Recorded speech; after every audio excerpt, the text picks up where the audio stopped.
Hey guys, I'm Jay. I'm a transgender male. This is my cat Padfoot, and this is my week 23 on tea. Um, I'm not going to do an update this week because I told you about that, but I do have some news. Hang on a second. This is really works better if it's plugged in. Okay. Um, I I do have news, and my news this week is that I have a top surgery consult with Dr. Garramone over the phone on on Monday, this coming Monday. So I'm very excited about that. And one of the things I had to do, which was highly dysphoric, oh my God, I had to send digital photos of my chest through his special email box. But realistically, it's probably the only way he can get see me before I actually come in and for whenever my appointment is. I'm going to talk about it because it's been very helpful to me to hear other people, what their stories are and so forth. So I'm going to do mine. So anyway, today I'm going to talk about my feelings about top surgery and how I chose Dr. Garramone, which I pretty much decided on. Well, anyway, my feelings about top surgery are this. I started out, and I was really not sure I wanted surgery at all. I didn't really, I think if you see my first and second videos, you know that I was not really sure I was trans, and so if you look at those, you can kind of see where I was. I was dysphoric, but I felt like perhaps I could cover it up. I didn't even bind, which I talked about. I think it's a Man's World video, but I didn't bind, and I think I thought it was pretty extreme and irreversible, which of course in a way it is. But now my feelings have kind of changed, and as I felt more trans and more male, I really have decided that I don't feel that it's optional in any way. I do bind. I don't want to go through another summer of binding. And I really don't want, I'm older, and I feel like I think it would improve my life a lot. So I think that's a factor. I'm, more comfortable financially than I was. I know when you get older, sometimes that happens. Sometimes it doesn't, but in my case. So I could afford it, although it's going to be difficult. I have to say I'm really, oh yeah, and I'm also extreme. I've gotten more dysphoric over time, and so that's another reason. I have to say I've gotten very nervous, although I'm excited and nervous, kind of. And I think that the thing I've decided it's really about anesthesia. I have had surgery. And when I was 28, I had a tonsillectomy. Obviously, it went well, and my sore throat now is really tea. It's not it's not tonsils. So and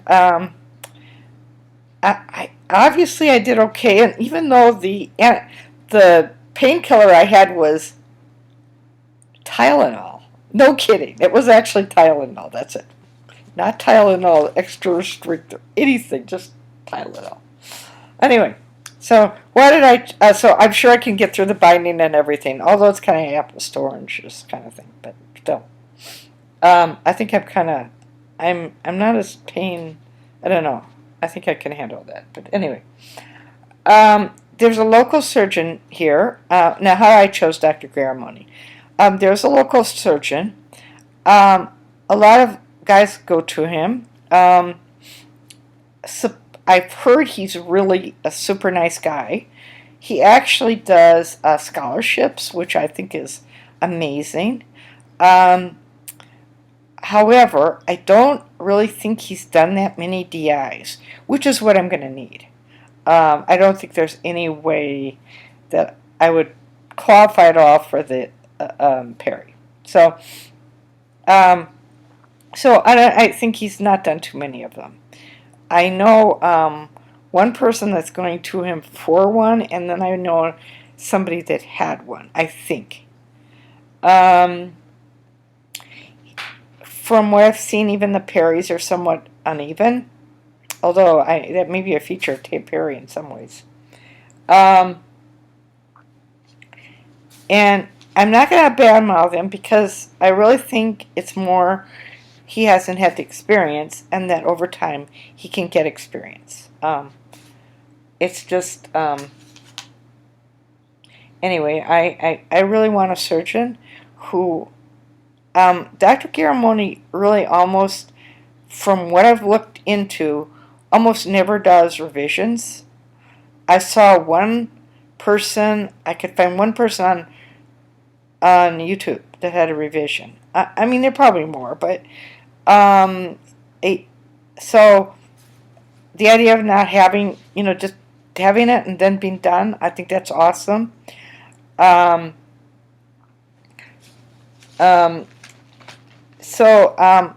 If you think about how many he does, how many surgeries he's done, well, let's say he does about 4 or 5 a day, but let's say 4, and he does them twice a week, from what I've heard. So let's say he gets 2 months off. I don't know how much he gets, but anyway. So that ends up to be like 320 a year, which is a pretty amazing number. And there's a lot of research saying the more surgeries somebody does, the better they get of anything. It doesn't matter what surgery it is.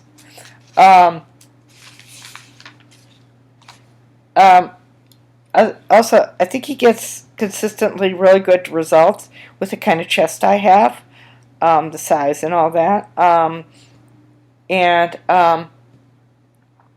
like the aesthetic, kind of what they look like. Now, the way your scar is a lot of it is related to what your chest is doing, and because some of it is not exactly what they aren't.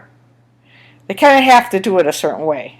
So, but I think the looks are really good, and there are other people that have the same kind of looks and have done very many surgeries. Thinking like Dr. I'm going to slaughter his name, Medali or something. I think he looks awesome. But there's another factor, and the other factor is practical. I don't really have. I think the airfare, it doesn't really matter to me whether it's Arizona or within some kind of reason. Obviously, I think Oregon or something that's farther, that would be higher. But within some kind of area here, in a frequently traveled area like Fort Lauderdale, there's a lot of flights. It's under 300 if I book really soon. So that's not bad at all. Actually, as far as staying, it might be more or less certain areas, but it's going to be a certain price because hotels, motels, and so on are a certain price. Now, they're more in certain areas and less in other areas and that sort of thing. But I don't think it matters that much. But the other practical thing is I need to have somebody to take care of me. And I don't really have anybody I can ask. it's a lot to ask. Depending on who you are and what kind of body and all that you have, how you react, it can be very difficult or not so hard. But like I have a girlfriend, but she's a girlfriend, like a date, not a, like serious sort of thing. I've had friends, and I actually have a really good friend, but she's limited too. So it's so anyway, in Fort Lauderdale, well, there's this place called New Beginnings Retreat, and it's started by a retired nurse, and he had surgery with Dr. Garramone, and he's a trans guy, well, not obviously, but he's a trans guy, and he and his wife have this house. It's beautiful. It's large, and they have like 6, 7 rooms, and it's around what a hotel is, Mas o menos, but I haven't heard any negative things about it at all. It's just really super nice. They take you everywhere. They take you shopping. They take you for your prescriptions. They take you for your appointments and all that. So I think it's ideal. You're around other trans guys, so I think that sounds amazing. I love to be around other trans guys. So anyway, that's kind of my plans. So now I hope my process was helpful, not just to people who go to Garramone, but other people as well. And thank you very much for watching. I'll see you in the middle of the week, maybe. Bye.